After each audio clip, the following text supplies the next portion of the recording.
raw, uncut, and unapologetic. Welcome to Men Talking Mindfulness with your hosts John McCaskill and Will Schneider. Here we focus on helping men and those with men in their lives solve some of life's complex challenges through understanding the practices of mindfulness and how they can help.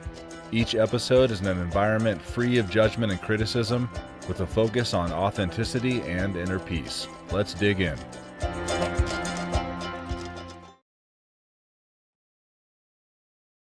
All right, welcome back, everybody. Here's a question for you. What do you call a man who is always tired, miserable, and irritable?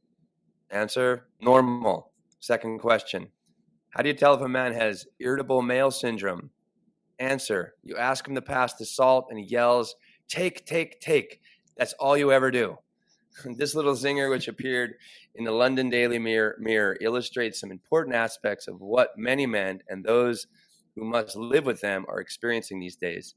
First, it seems that stress has become a normal part of modern life, and more men are taking their frustrations out on those closest to them. Second, men's irritability, blame, and anger seem excessive and more explosive. You ask an innocent question, and he jumps down your throat. What's going on here? This is a quote from our guest today, Jed Diamond, in his newest book, Long Live Men, the Moonshot Mission to heal men, close the lifespan gap, and offer hope for humanity. We're excited to have Jed here today, and today I'm just going to talk right away. We're going to talk about or mention what we're going to try to cover today as best we can. We're going to talk about Worriers versus Worriers, the inherent psychological and lifestyle differences between men and women, and how testosterone plays a role here. We're going to definitely talk about that irritable male syndrome. Also, what does it take to break free of the man box? Also, what is the trauma that is physically or emotional? Also, what is the trauma that a physically and emotionally absent father creates in a man's life? And what are some of the steps to heal men in our communities? And a few others we're going to talk about today as we take a deep dive with Dr. Jed Diamond and his 43 years history of helping men be healthier and happier men. Good to see you guys today. Thank you so much for being here, Jed. John has a couple announcements for us, and then we're going to kind of dive into the show. So thank you for joining us, Jed. Yeah. Welcome back. If you're just tuning in, this is the Men Talking Mindfulness podcast, where I, John McCaskill in Colorado Springs, with Will there in New York City, we work to demystify different aspects of mindfulness. And this week, we're going to be specifically talking about Long Live Men with our guest, Jed Diamond. But as Will mentioned, we'd love to have you join us for the Mindfulness Adventure Retreat. These are our announcements. We'd love to have you join us for those Mindfulness Adventure Retreats, May 18th through the 21st in upstate New York. We're going to move, we're going to breathe, and we're going to get mindful during this 4-day, 3-night immersive experience that includes a follow-on 4-week integration program too. So if you sign up before March 18th, you'll save $200. So head over to mentalkingmindfulness.com/retreat to sign up today. Over and above that, we're working hard to bring you more valuable content. And one of the areas we're doing this is on YouTube. So check us out there and subscribe to our channel on YouTube. And make sure to hit that little bell to get notified of that new content. The link is simply www.youtube.com/@ Men Talking Mindfulness. All right, enough of that nonsense. Let's get into our show today. So our guest, again, Dr. Jed Diamond. He is one of the world's leading experts in gender medicine and men's health. He has written 17 books, including international bestsellers Surviving Male Menopause and The Irritable Male Syndrome. His latest book, Long Live Men, The Moonshot Mission to Heal Men, Close the Lifespan Gap, and Offer Hope to Humanity, is what we'll be covering today.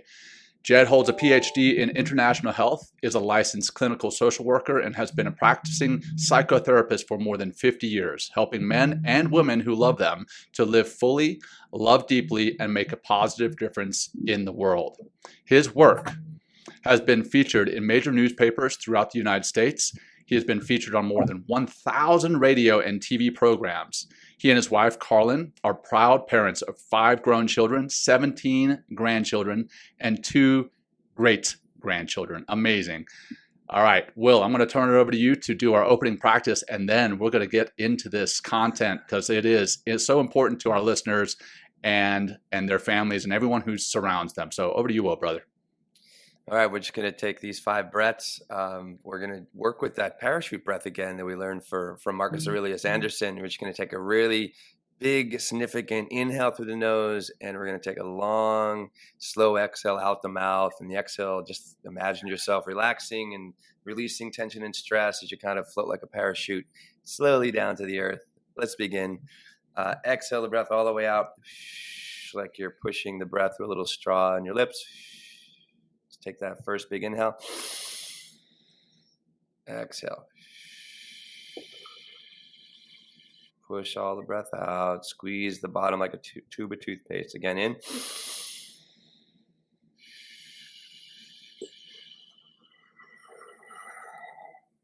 Few more.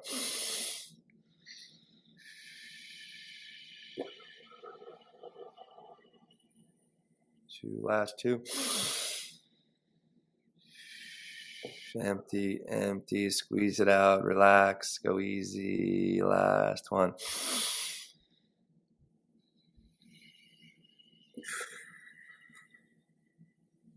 Just take a final moment here and just notice how you're feeling. If that's kind of cleared your head a little bit or release some whatever kind of emotion has been agitating you. And open your eyes when you're ready. And welcome, gentlemen, to the show. Where should we begin, John? Yeah.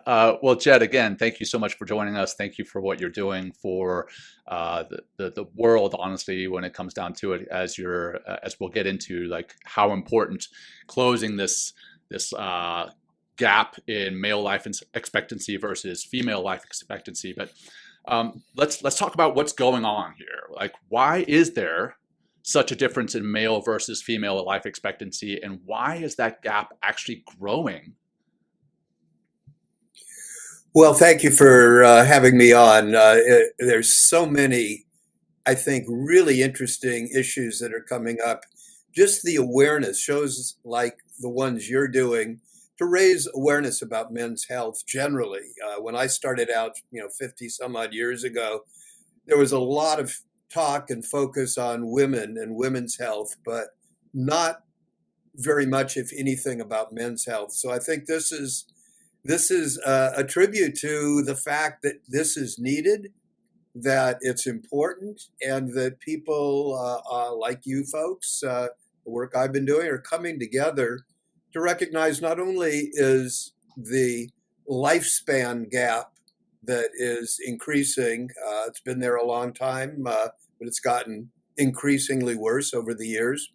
Not only does that harm men, all the men that we care about, ourselves as men, our fathers, our brothers, our children, our sons, our grandsons, all of the men, but also the women in their lives. I mean, women have a direct investment in men's health and how we're doing. They care just as much as we do, sometimes more than we do.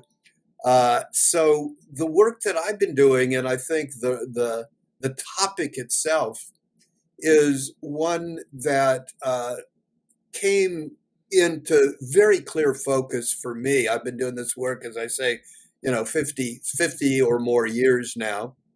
But there was a research study that was done about 20 years ago, and researchers looked at 20 different cultures and countries throughout the world. And in every country they looked, in every area they looked, they found that men died sooner and lived sicker. They had more diseases than women as a group. Their conclusions were startling, and for me, a call to action. They said that if we could simply help women live as long, or men live as long as women, so that the gender gap in lifespan was narrowed, they said we would save 375,000 men's lives every year in the United States alone. And they saw these trends happening everywhere in the world. And their conclusion is, if we could do that, not any huge change in medical technologies or new, genetic studies, but just the things we already know how to do, they said we would do more good in the world than curing cancer. Startling, and a call to action for Men Alive. And we've been actively orienting our programs and drawing in other programs throughout the country and throughout the world to address these issues. So why is that though? Like, what is it that men are doing differently? I mean, I know you cover this in the book, but we want to ask the questions. What is it that men are doing differently? What is it that we're not doing? What is it that we're missing? How is it, up here? What's up here that's affecting this? What's in our chemicals that are affecting it? I know we're going to get into a lot of that, but overall, what's happening here? Well, I think there are many, many specific things that we will get into. But overall, I think what we need to recognize is that men more than women have become disconnected from our emotions, from our life energy, from each other. We're lonelier as a sex than women. They've done multiple studies now. With COVID, we found that men died sooner than women as a group who have the same risk factors. So if we think of this overarching issue as disconnection, expressing itself in loneliness, expressing itself in not feeling that we're connected, feeling distrustful of other people, getting increasingly angry because it feels like, God damn it, I want to do something and I can't make it happen. I don't feel cared for. I don't feel seen. I don't feel heard. So I think that's, in a sense, the overarching thing. Then there are specific things that come out of that. For instance, when we are stressed, we become more depressed. And when we become more depressed, we get even more cut off. And out of our depression, it's turned outward into anger, irritability, and what I talk about in the irritable male syndrome. Turned inward, it's where we see people giving up on life. The suicide rate for males, this is in the US, but not so dissimilar other countries, is 3 to 18 times higher for males than for females. And it increases as we age. So tapping into guys our age, and I'll be 80 this year, and anybody who is 40 or over, we know the suicide rate, which is an ultimate indicator of despair and disconnection, starts going up from 3 times to 4 times to 5 times. Men in their 50s and 60s, it gets up to 6 times, 7 times. Men in their 70s and 80s, which is my demographic, the suicide rate in the US has gone up to 17 times the rate of 80-year-olds, which is the fastest growing demographic in the country, maybe in the world. People as a group are living longer, but males as a group are living with more despair, and a certain segment of males are expressing the ultimate specific indicator of despair, which is death by suicide.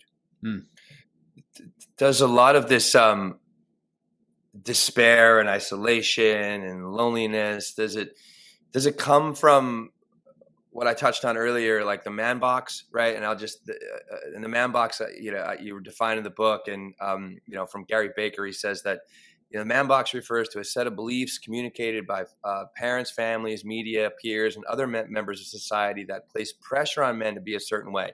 Like, is this one, and these behaviors, we can talk about what those behaviors are, and kind of the code of conduct, if you will, that kind of keeps men in the man box.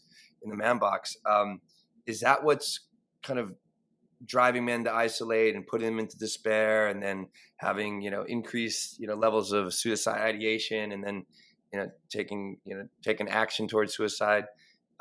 Is that where a lot of these problems rest, in that man box?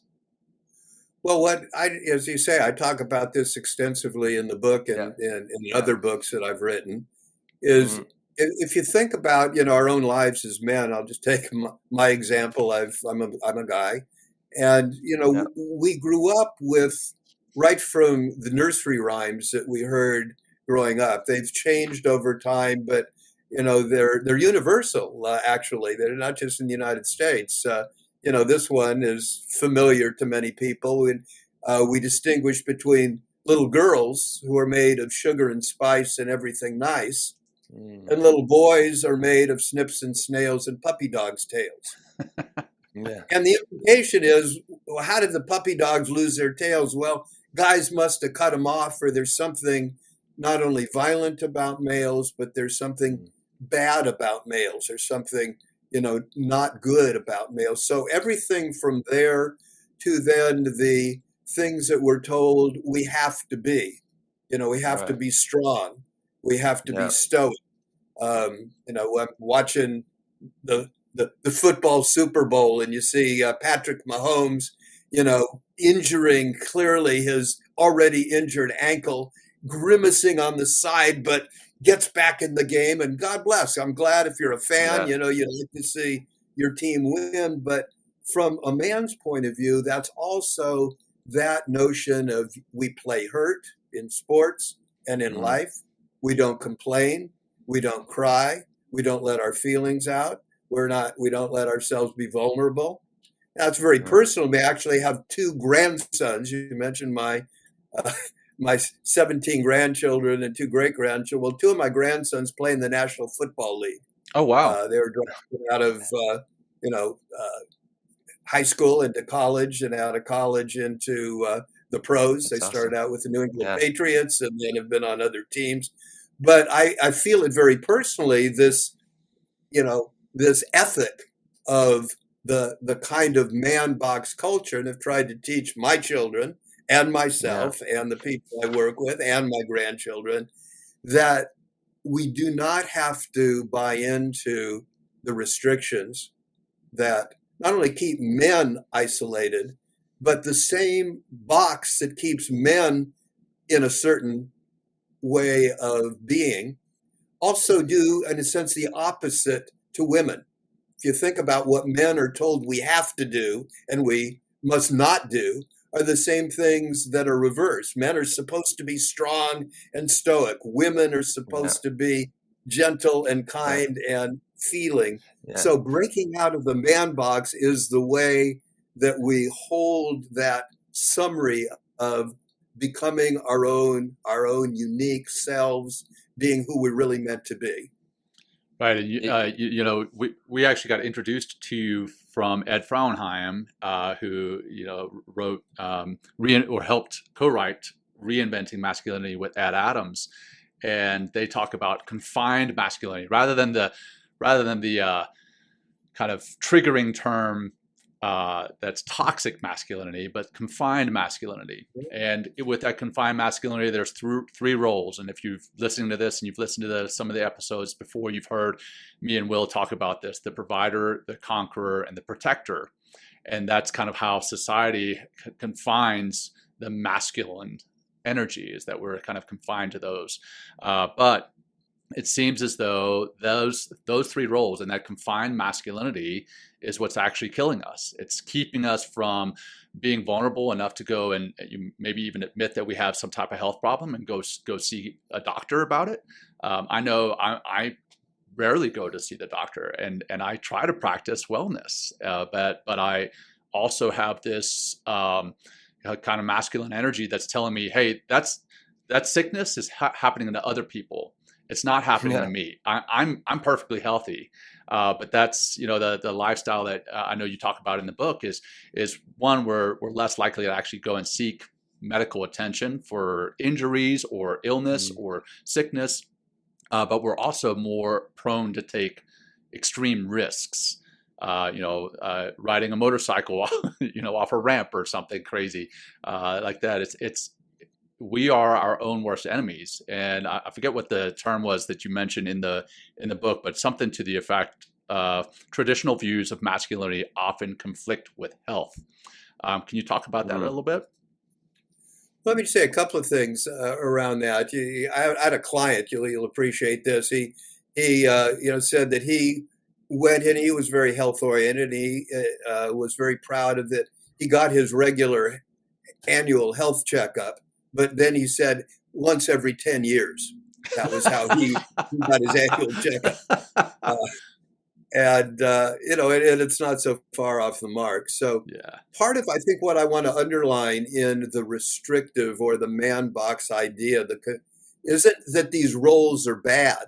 I think there's something Right. wonderful about being a protector, and For there's sure. something wonderful about going out and conquering many things that need to be conquered, illness and conquering, adversity. And, that's why I don't like the idea of pathologizing, these traditional roles. But what we want to say is that we want to expand what men can be and not restrict ourselves to those roles, or to have the necessity of the protector role, meaning that we do things that harm ourselves or harm others in the service of what we imagine is protection. So I think that's the direction that this movement is taking, and why I think that the way forward is to expand who we can be and to be able to encourage men. And as we do that, we also free women to be ourselves and to be all that we can be, because there's so many parts of what it means to be a man, particularly through the different seasons as we age, as we go through life. Yeah,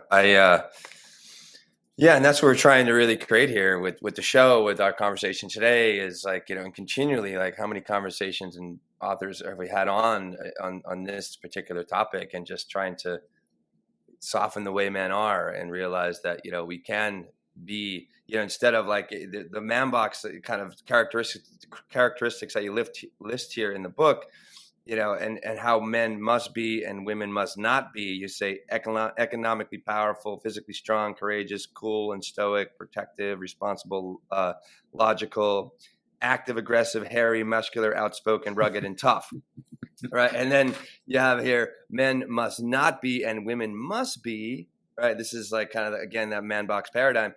Women can be gentle, nurturing, tender, feeling, domestic, beautiful, soft, passive, receptive, sweet, hairless, quiet, giving, and apologetic.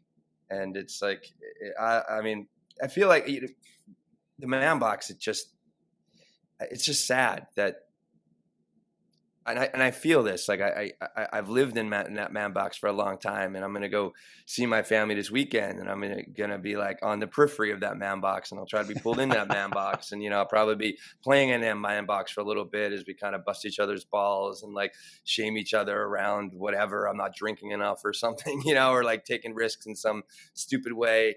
And, but then it leads to, if you're unable to be aware that you're trapped in this very harmful paradigm of masculine expression, and if you're unable to pull yourself out, then I feel like this leads a lot to that despair and the suicide rates, and the loneliness and the isolation. And if you're and then if that just continues throughout your life, it's like it's what are the results are going to be? Like, how are you going to feel about your life? Well, and the words that you emphasized, you went through the list quickly, but what I think we need to underline is the word must, and must not, because it's not that those qualities are bad. It's great to be beautiful if you're a woman. It's great to be beautiful if you're a guy. But the idea when we say we must be this and we must not be that, that's what the problem is. So it's not the qualities themselves, it's the demand that in order to feel manly or womanly, because they're reciprocal sides of the same coin, we must be certain ways and we must not be others. And if you understand, in a sense, an important aspect of why is this going on, I think we can't ignore the fact that we live in a way, an economic system that, in a sense, makes a living in limiting people and taking away our humanity, and then selling back things that we are told, if you buy this cologne, you'll look or you'll feel more manly. If you buy these beauty products, you'll be more womanly. So there's an investment, in a sense, in wounding us in ways that then we think that we must get stuff in order to fill the void that's been created by an economic system and a system that devalues each of us in different ways. So that's what we're fighting against. And once you see, in a sense, the game plan, you're in a better position to reclaim our healthy power. Say, no, not me. I don't need to do that. I can change that. I don't need to buy into that, and I don't need to define my manhood based on my limitations. Yeah, or perceived limitations, or limitations that are bestowed upon me, due to a marketing model that needs to manipulate us in order to make us, feel like shit, so we buy more stuff, so we feel better about ourselves. And then the next day, it's like, oh wait, now I need this, and now I need this, and we're trying to fill the void that, or like a perceived void that that's created for us, but we so easily slip into that pattern of being, into that way of being as well. Why don't we go next to the irritable male syndrome? And, and we can also talk about male attachment disorder as well. So what are they, and how do these manifest in the lives of men, and how do they portray in the lives of all humanity, if you will, for the people that are around, irritable male syndrome? Well, let me give you a little background. If you read my books, what you see is that they kind of link together. And the linkage is often, what problems am I dealing with in my own life at the time? And having then addressed them, what do I think would be helpful to other people? So getting into the irritable male syndrome came out of a whole set of research and 2 books on male midlife. And that started with male menopause, and then the book you mentioned, Surviving Male Menopause. And what we discovered was that there was a lot of indication that one of the indicators of midlife changes that particularly men were concerned about was loss of sexual vitality, loss of erections, loss of sexual desire, and that there were things that we could do about that. Of course, there were things people could sell you, drugs and so on, and some of them were helpful, but there are a lot of other things we could do. Well, in my research that I did with probably eventually 10,000 men, I did a questionnaire that I put out and eventually got about 10,000 responses, was that in addition to loss of sexual desire and loss of erections, the number one problem that midlife men were experiencing was irritability and anger. And that, at the time, when these books came out, which was 1997, and in that period, and then 2000, nobody was talking about irritability and anger as symptoms of midlife crisis. So I began putting that out.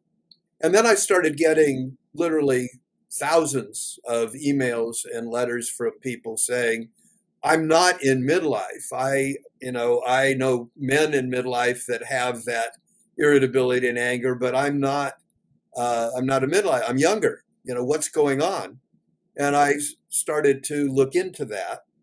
And what I found was that at all ages, one of the keys to irritability turned out to be a loss of testosterone. So we know that in midlife, testosterone starts going down. And when it gets too low, that's where people start losing their vitality. They start putting on more weight. They start not having as much just interest in a lot of things in life.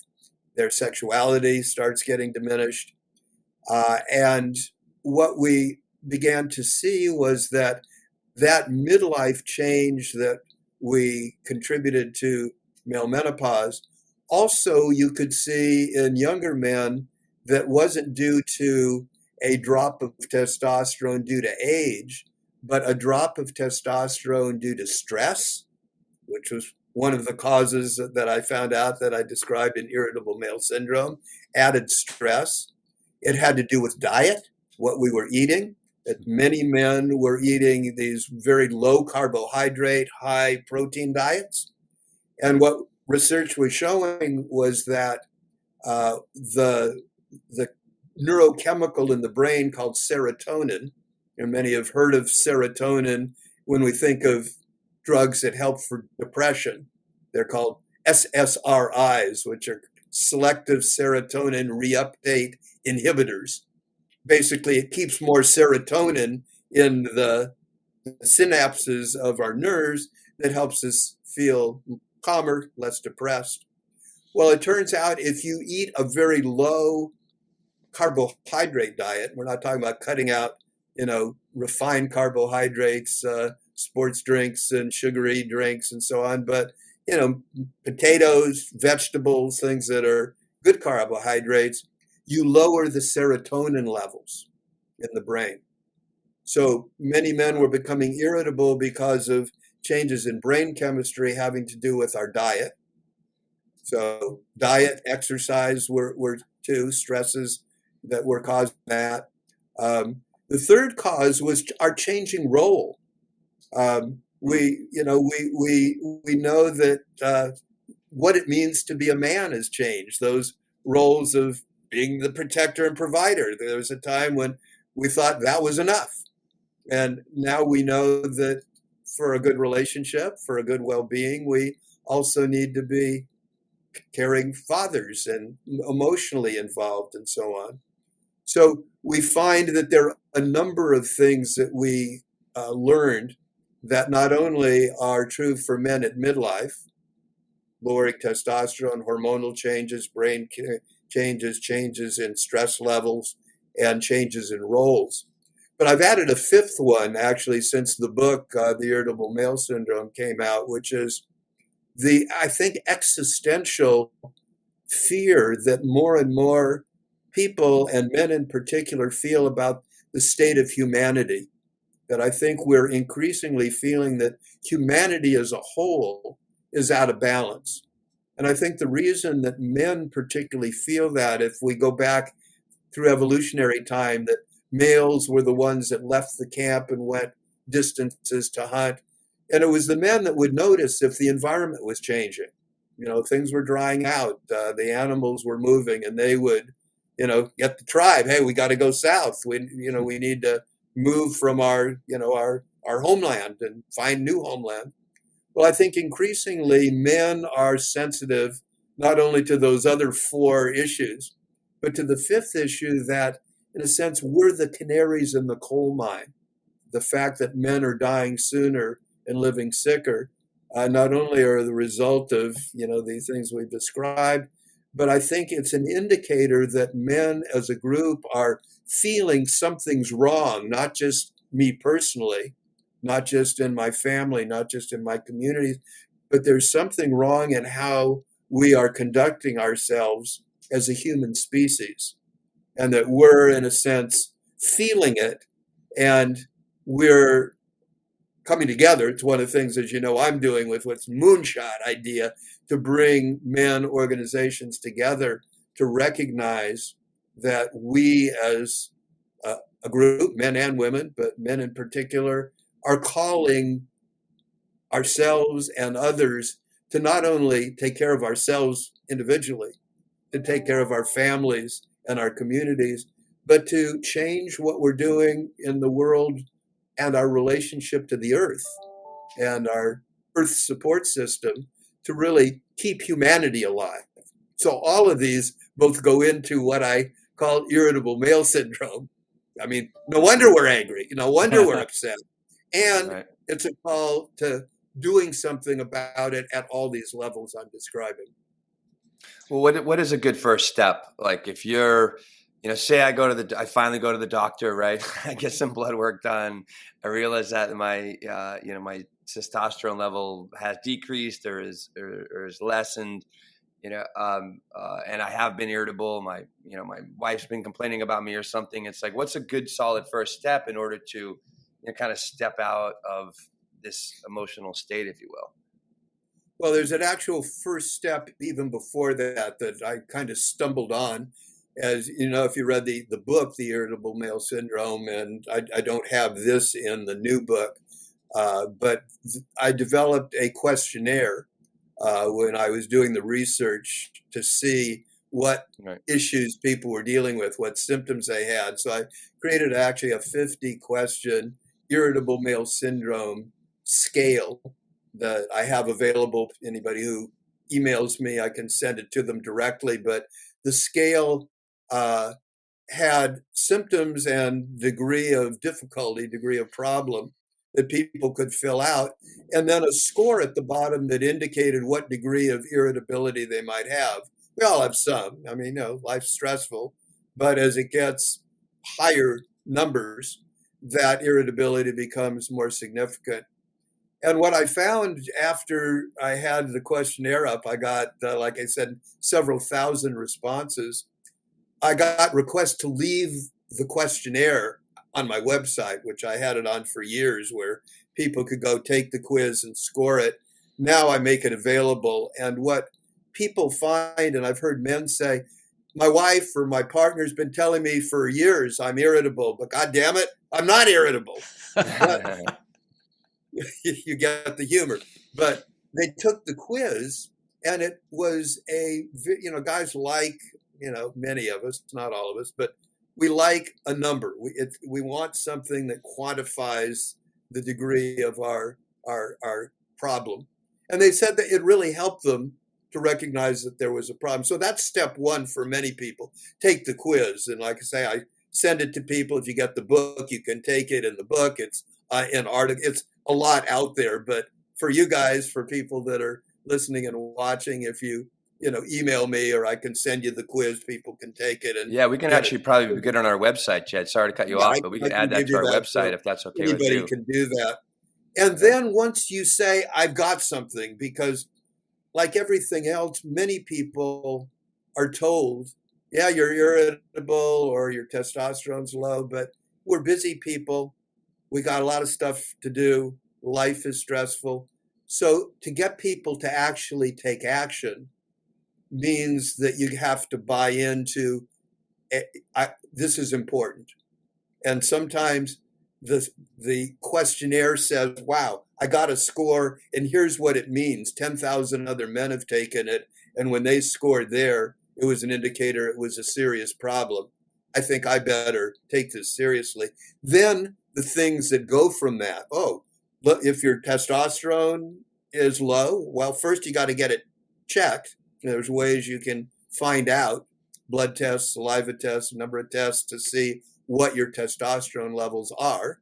If it's low and you have symptoms, there are many things we can do, from exercise to diet to hormone replacement, lots of things. Then we have a whole set of things that people come, depending on what the causes are, we can then offer a whole suite of opportunities for them to take whatever the next step is for them. Thank you.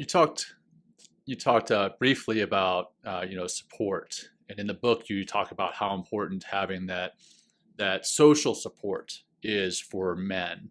Can you touch on that a little bit? And then I'd like to get into from there. I'd like to get into the support that we have within our own family. And Will, I know you have a question based on that, but if you could just touch on social support and how important that is for men's health.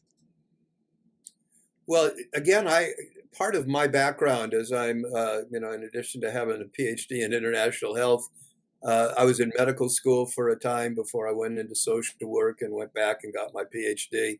But I also was trained as an evolutionary trained psychologist, which means we go back through time to see what humans were made for in our environment that we've lived in for most of human history. So if we go back millions of years into our ancestral homeland in Africa, we found that in order to survive, hard environment, wild animals, starvation, all the things that you think about when you go back, not only thousands, but, hundreds of thousands of years. To survive, you needed to be embedded in a social network. meant you had to have close ties with a family. You had to find somebody to have children with. If you weren't, you didn't survive. Your line didn't carry on. Your families had to be embedded in a support system so the families could survive. The families needed to have, a tribal support system so that they got support. You had to protect yourself from other, not only wild animals, but other tribes, other usually men that might raid your tribe, steal your women, and take your resources. So the symptom that told you when you were out of connection was loneliness, that feeling of, and it was, if you think of loneliness, not just as, I feel kind of lonely today, but as an indicator of danger, in the same way that hunger is a physiological indicator that you need food. Mm-hmm. If you don't get food soon, you might die. In the same way that thirst is an indicator of the necessity for water, for liquid. If you don't have water over a certain amount of time, you die. Same way that shivering and being cold, is an indicator that if you don't get shelter, in our ancestral environment, you died. So we all have those same needs. We think of ourselves as being insulated. As we are. We mostly don't worry about that we're going to starve. Many people still in the world do, but in our cultures, we mostly don't. But if we understood what disconnection socially, which is to your question, why that's so important, and why, if we are continually disconnected socially in all the ways that can happen, our marriages are falling apart, our relationships with our children are fraught and in stress, our communities. These are indicators that are telling us we need to do something. We need to do something at all those various levels. Our own self, that's why meditation is so important. Tuning into mindfulness is so important, because if we're not tuned in, if we're not mindful, we're not going to be even aware that our relationship is suffering, or that our families are stressed, or that our environment's stressed. So that first connection to self is so important. And then we branch out from there. Awesome. Thank you. I feel that loneliness sometimes. Like, I have a place here in New York. I'm alone. I live alone. I don't have a wife, or I have a girlfriend, but she comes and goes sometimes. And so it's just that loneliness is just, get back to the tribe, connect. And men have such trouble connecting or even admitting that they're lonely, or I feel it's such a common state for men a lot of times these days. And that's what, drives all this sad behavior that a lot of men, do. If you're, what do we do as a man? Like, what would you suggest? It's like, if we're feeling that loneliness, which I love that you say it's an indicator or a kind of red alarm, like danger, because, and it's like, and that's like the first indicator. And if you keep getting lonelier, I imagine the feelings just kept getting worse. And then you're kind of wrapped in this loneliness and surrounded by more loneliness, creating more loneliness in your life. It's like, if you're an older man that's been saying lonely for a long time, it's like, what do you do? Like, what would you suggest if you're a healthy older man, or even a younger man that's suffering with loneliness? Like, what are some of the cures that you'd recommend, actions they can actually take in order to get back and connect with other people? Well, that's the last words that you said are a key. Connect with other people. One of the things I think everybody would acknowledge, and we're certainly doing it right now, we're looking at a screen. We're not seeing each other face to face live. And we look human. I mean, we recognize, but we're not built, when you think of how humans have lived for 2 million years, your human contact was not via a screen. So think of how much time we all spend on screens, whether it's on your computer, your quote smartphone that you're constantly looking at, looking at messages, looking at all the things you do. And we don't realize how insidious that is. And what happens is, as we get lonelier, think about, you're lonely, you're sitting in your apartment in New York. I was born in New York City. I still have friends in New York, and every city, every place, it isn't different in Colorado or California, or, we don't realize when we start getting lonely, it's not easy to connect with people who we're not connected with. And so the tendency is to turn the TV on, look on your computer, get out your phone and do a game or a puzzle or email somebody. So I would say the first thing that I remind myself, and I have a smartphone, I have a computer, I have all the accoutrement of modern life. We need those things, but we don't realize that it doesn't replace human contact. So for instance, when I go walking, which I do every day, part of the reason is for physical health. Part of it is I meditate when I walk. I don't have headphones and music, or I don't use it to listen to an ebook, or I listen to the birds. I meditate. It's like a walking meditation. I also connect with people because there's people out walking. There's people in there, on their. So part of, in answer to what you're saying, turn off your screens, get out and spend more time with people, because we all need, just like you eat every day, you're hungry, multiple times a day, you're thirsty multiple times a day. Well, we have a need for people every day, multiple times a day.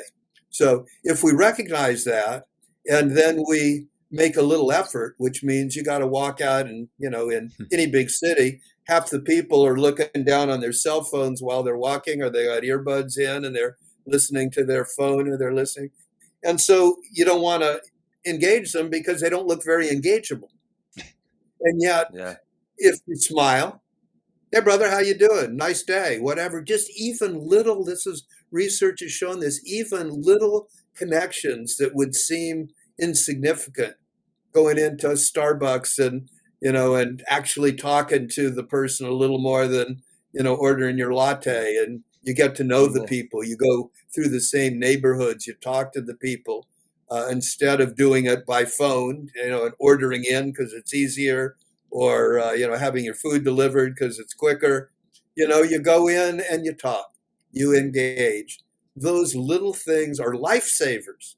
They're not just, little things that you get, and you will feel it if you're mindful, because every little hit of human contact, your heart slows down, your stress level goes down, you feel a little more at home. In fact, you want to then reach out a little more because it feels so good.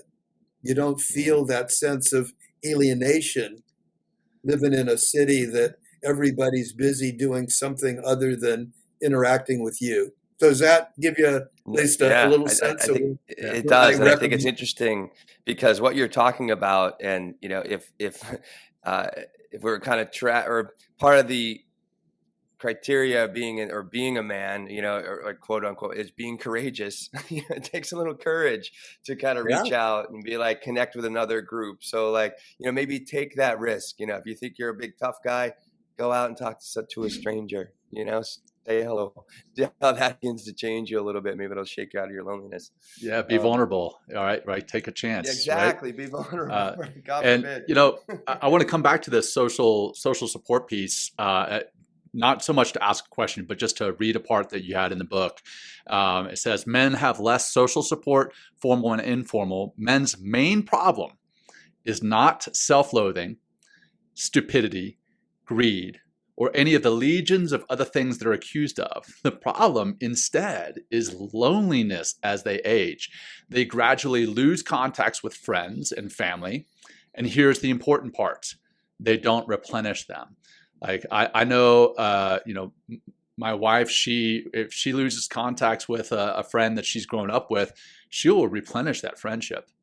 If I lose a contact, I just march on. And I think a lot of that has to do with my military background.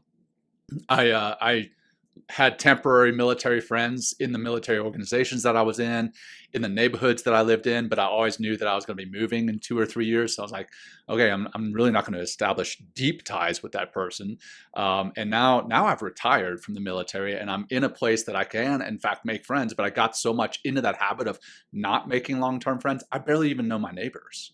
I don't know many of them. Now, granted, I live on a farm and there's several acres between us, but still, I know, Will, you have a guy there in New York City that you've walked up to on the street and said hello to, and he's just barely giving you kind of a nod or a grunt. So I think his name is John too, if I think you eventually found that out. But a lot of it has to do with this. My neighbor. Yeah. I hope he doesn't become a listener of the show.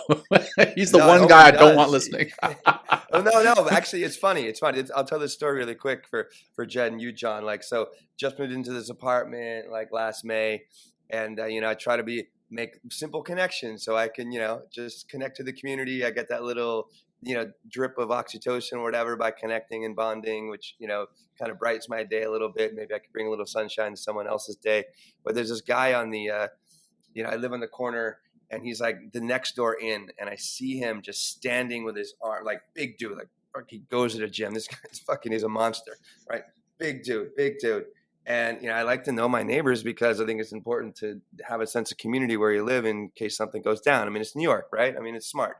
So he's standing there on the porch, just with a stoic look in his face, just, taking in the view of like, it's not even a great view. There's a fucking building right next to him, like cars driving by. It's just standing there.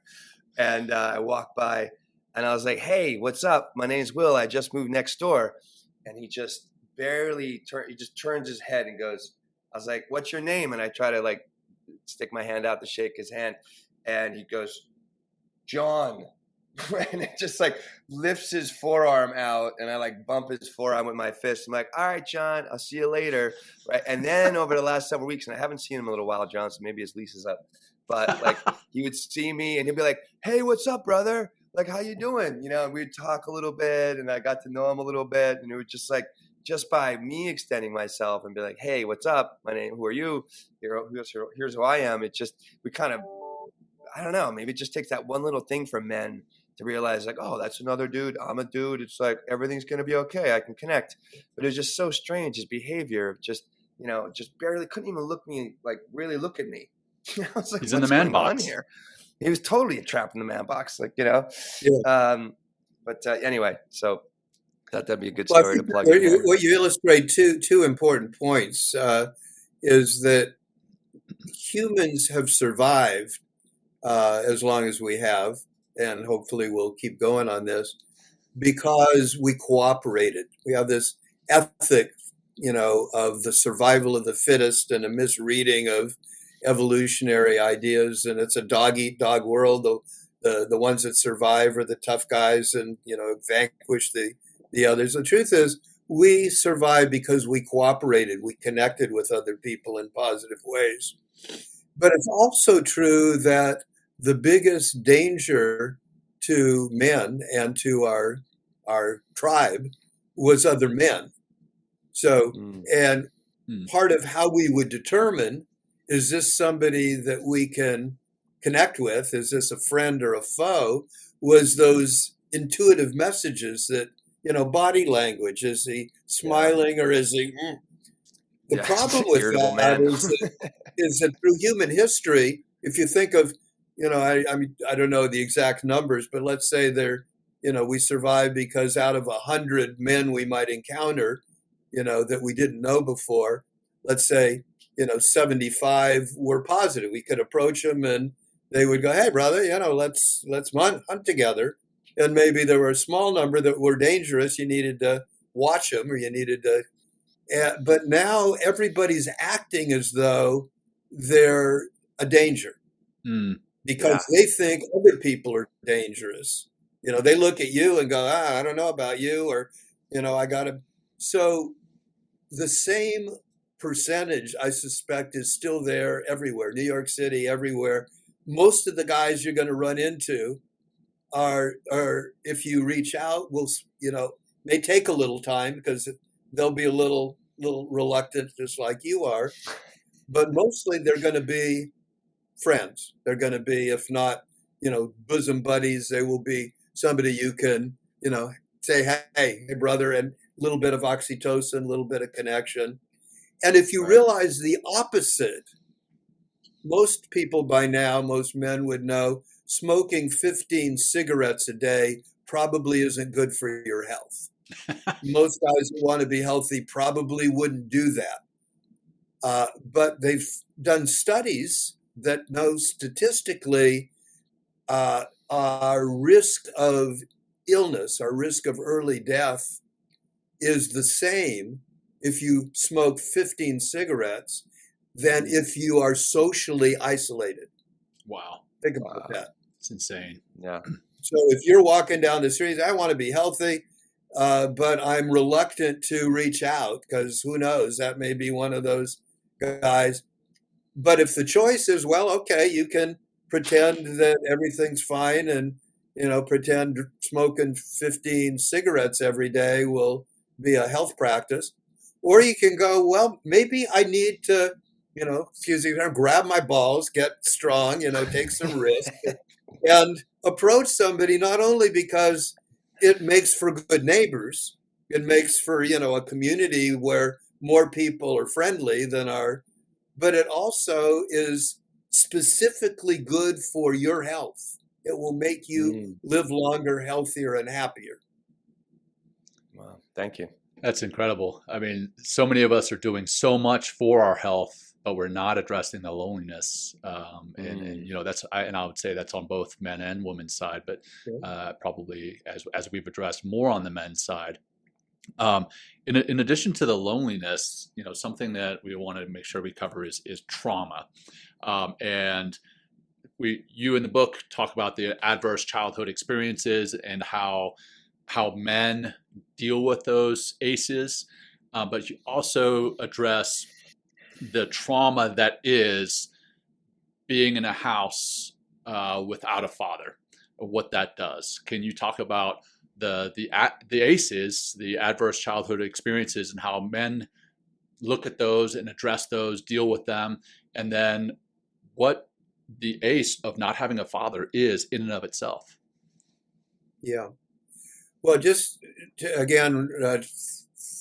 give a little background, there was a body of research that started almost 30 years ago that was surprising at the time. It's still not well known in many areas, which was that very common adverse childhood experiences, those are what ACEs are, things like a divorce, which is so common we don't think of that as a risk factor, or having a person in the family who may have depression or is suffering, and I'm talking about my own family in these respects.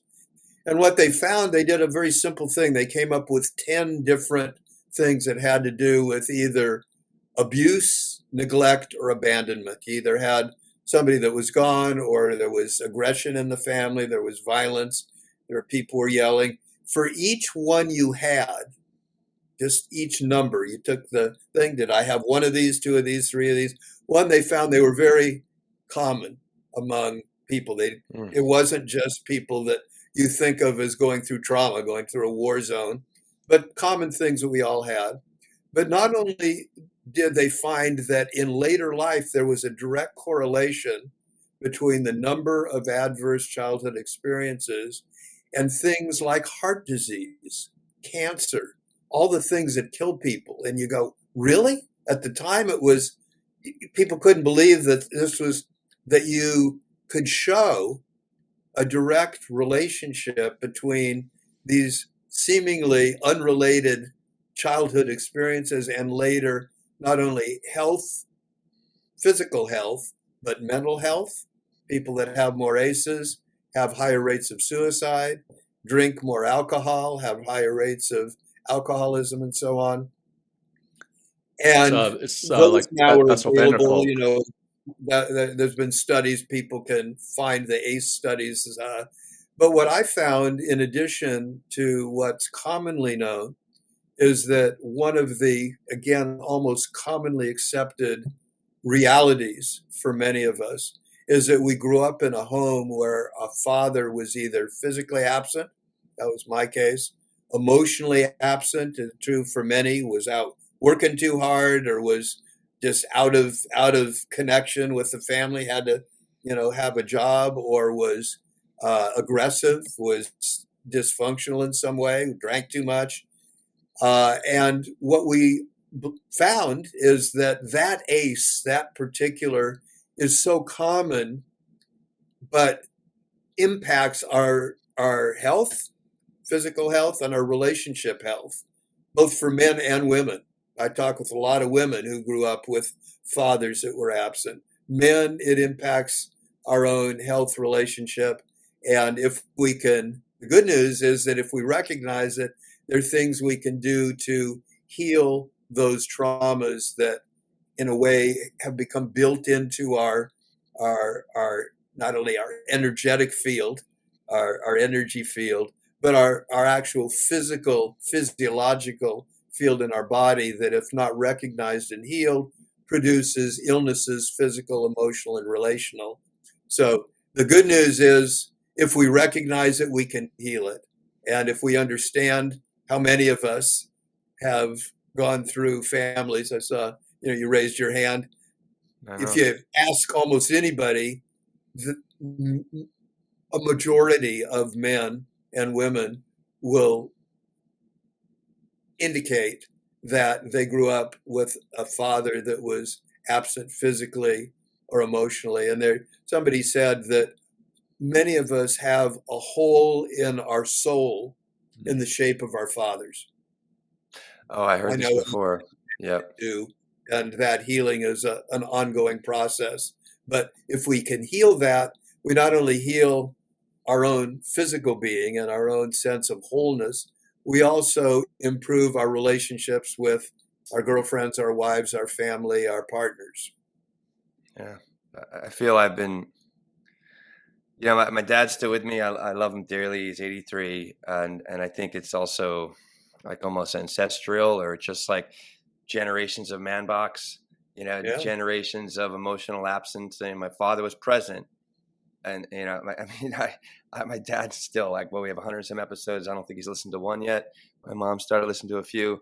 I love my parents dearly. But to this day, I'm 50 years old, and my father's been present in my life the whole time. I've never had a deep conversation with my father.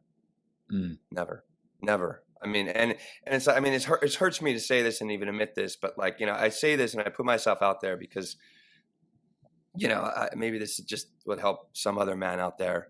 And I feel like all this work I've been doing with meditation and mindfulness and getting to know myself on a deeper level and journaling and writing and has been to fill that hole in my soul, like you had talked about, from, maybe the love I didn't receive, or the recognition, or the celebration of my accomplishments. And, and it's like, and then I feel like in some ways I'm left with, my own devices, but, I feel part of that loss of that father part of my soul leads to self-doubt, self-sabotage, my anxiety,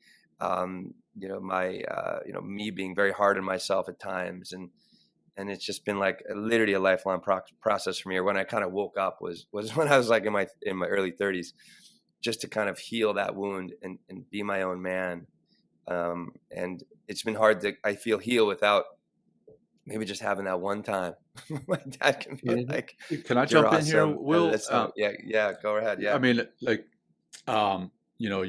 we're putting a lot on our fathers here, right? No, I might sound like the victim too much. I'm sorry. Well, no. I want to maybe touch on this. I know we only got a little bit of time left, but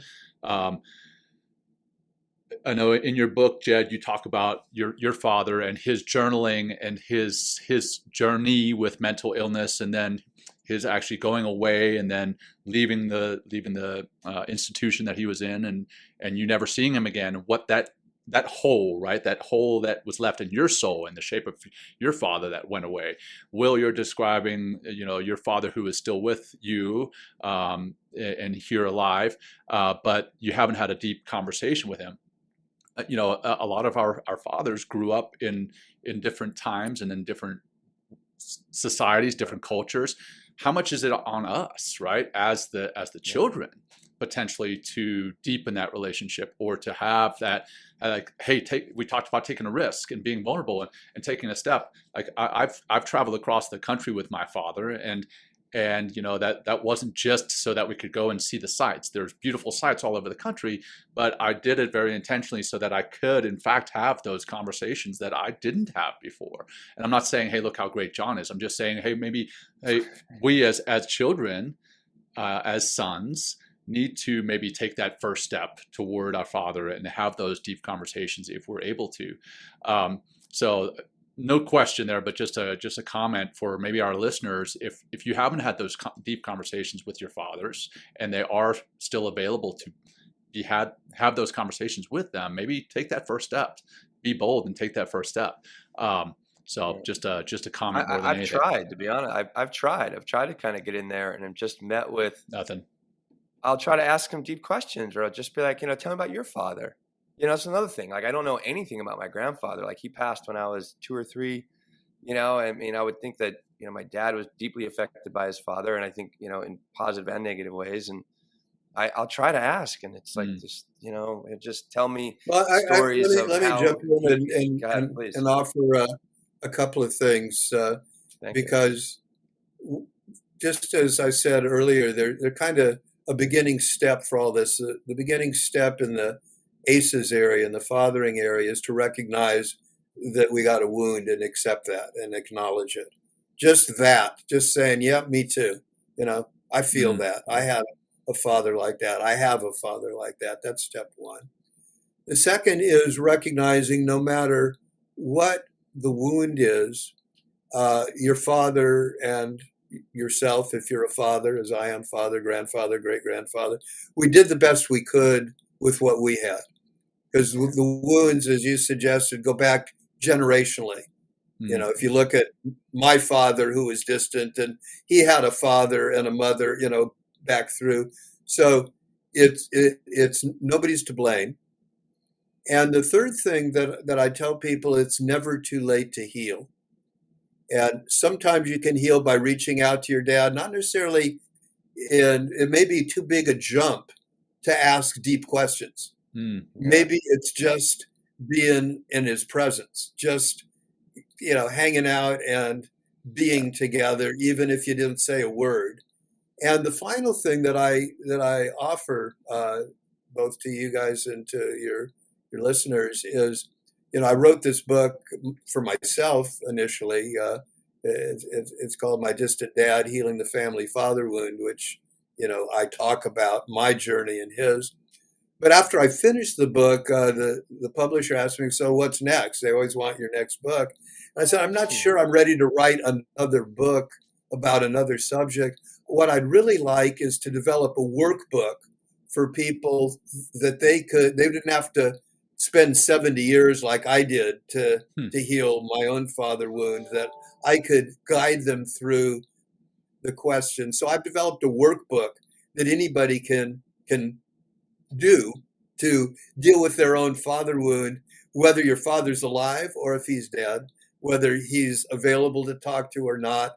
So I just want to let you know that that's available and out there for people who want to do their own healing, no matter what their situation is with their father. We'll make sure a link to that is in the show notes for our listeners and viewers. On our website too, it'd be great. That might be something helpful. And it's, thank you, Jed, for saying that, because that's a conclusion I came to as well. Is like, my dad did the best he could with who he is and where he came from. I think, and that's kind of like, and I think that's one thing that kind of brought me when I realized that. It's like, he's done the best he could. Like, this is like how he was raised and how he was fathered. And it's just like, I don't know. It's just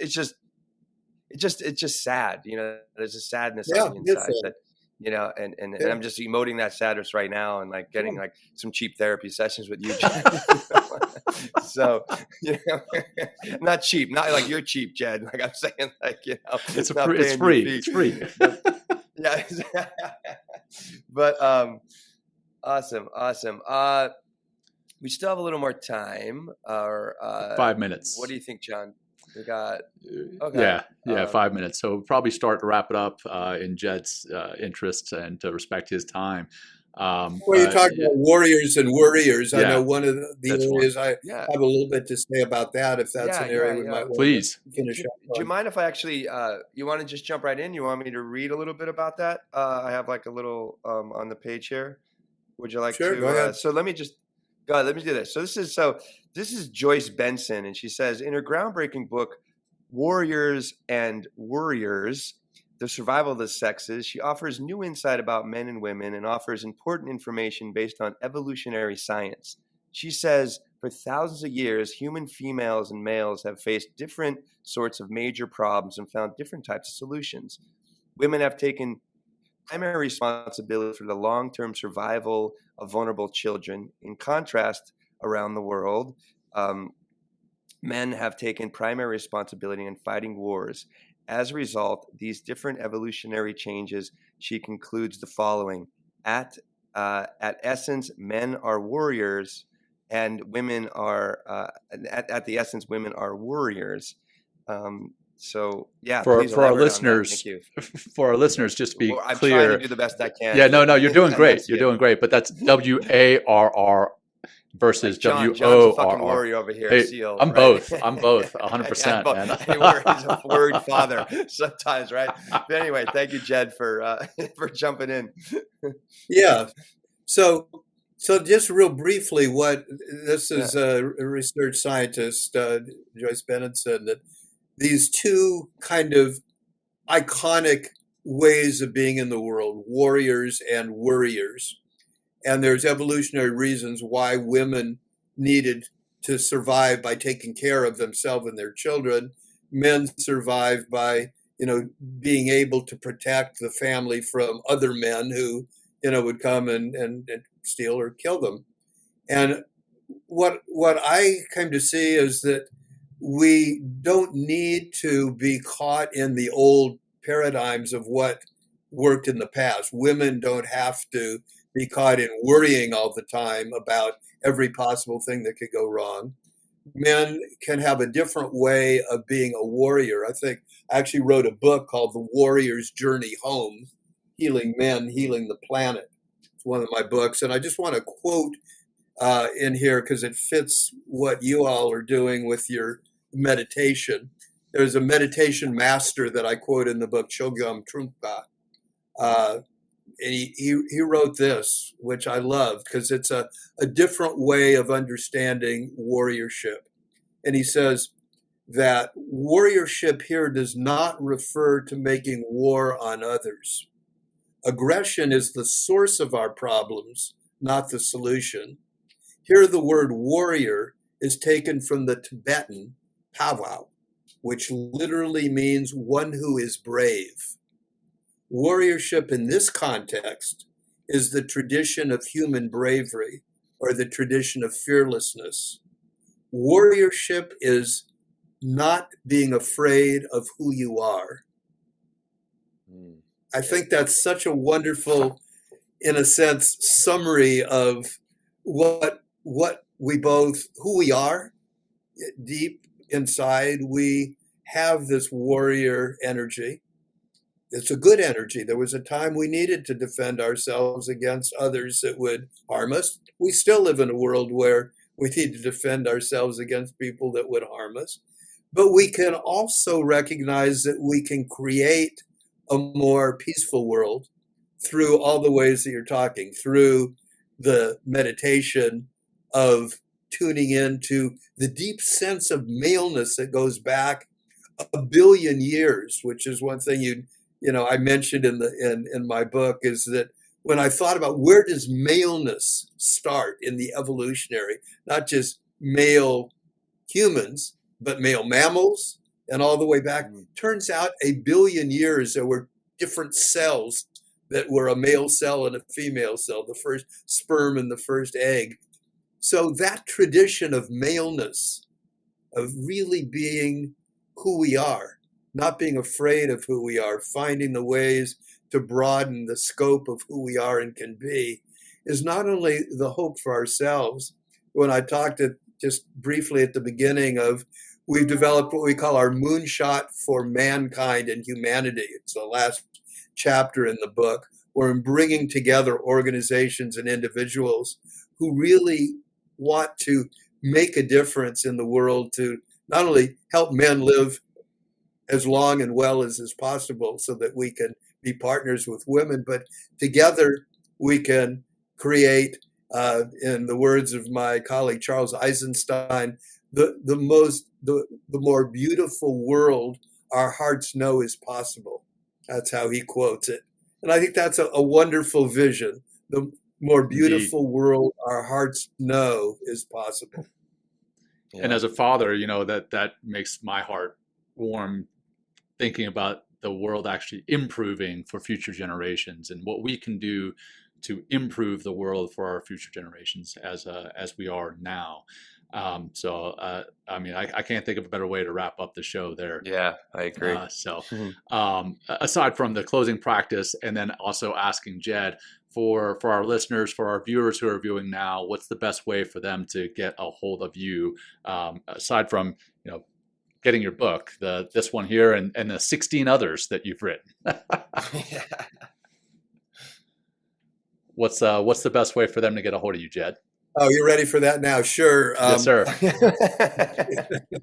thought we were going to do that at the. That's all good. I thought we're on delay for a second. I'm always happy to tell people.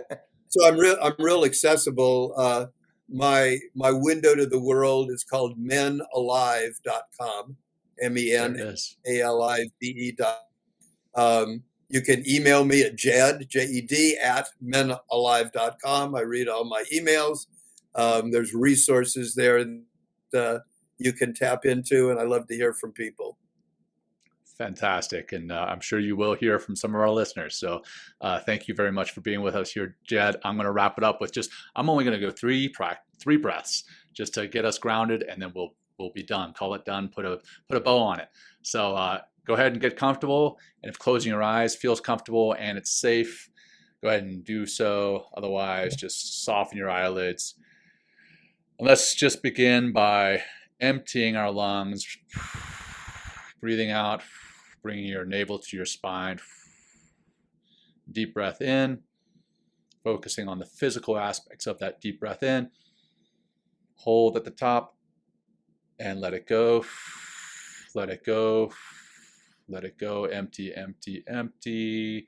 Deep breath in. Breathing horizontally, as Dr. Teresa Larson, our colleague and friend, calls it. Filling up your tummy, and now breathing out. Empty, empty, empty. And last one, deep breath in. Filling from the bottom to the top. Hold and release. And on that release, relax, relax, and let go. Once again, Jed, thank you so much for being here with us. We really appreciate your book. We appreciate your work, and we appreciate your time today with us. It's been phenomenal, really educational, and I can't thank you enough. And I'll turn it over to Will. My pleasure. Just mucho thanks, Jed, for 40 some years of hanging in this men's space when it's not the most popular thing you could possibly do, but and then arriving at this I love this book. It was great. I mean, I really suggest if anyone wants to kind of get in a little clued into, where we are as men, where we can go as men, I really suggest you getting Long Live Men. And it's really just opened my eyes, as this show continually does. Big shout out and thanks to Ed Frauenheim for making this introduction and making this podcast possible today.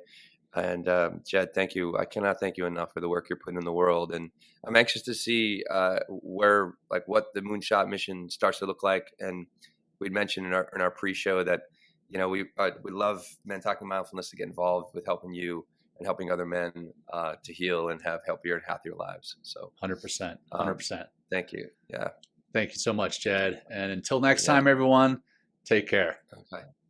Thank you. Thank you, Jed. Be well. Thank you for joining us today. We hope you walk away with some new tools and insights to guide you on your life journey. New episodes are being published every week, so please join us again for some meaningful discussion. For more information, please check out mentalkingmindfulness.com.